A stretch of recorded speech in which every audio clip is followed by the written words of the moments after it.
ভারতের পশ্চিমবঙ্গে গ্রেপ্তার হয়েছেন ইনকিলাব মঞ্চের মুখপাত্র শরীফ ওসমান হাদি হত্যার মূল অভিযুক্ত ফয়সাল করিম মাসুদ ও তার সহযোগী আলমগীর।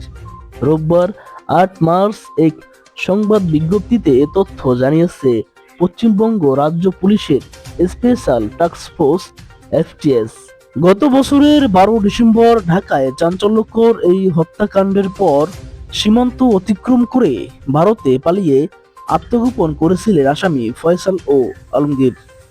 পশ্চিমবঙ্গ পুলিশ এই গ্রেপ্তারকে একটি বড় সাফল্য হিসেবে বর্ণনা করেছে, কেননা হাদি হত্যার পর বাংলাদেশে ব্যাপক অস্থিরতা তৈরি হয়েছে।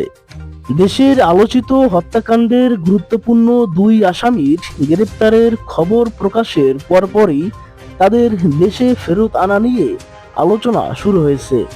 সবার মনে প্রশ্ন, কিভাবে, কোন প্রক্রিয়ায়, কবে আনা হবে তাদের বাংলাদেশে?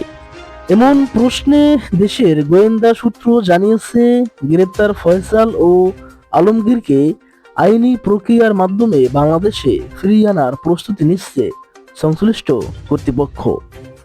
তবে অনেকেই বলছেন, ফয়সাল ও মাসুদকে দেশে এনে তাদের সর্বোচ্চ শাস্তি, মৃত্যুদণ্ড নিশ্চিত করতে হবে এবং খুব দ্রুততার সাথে তাদের বিচার কার্য সম্পন্ন করতে হবে।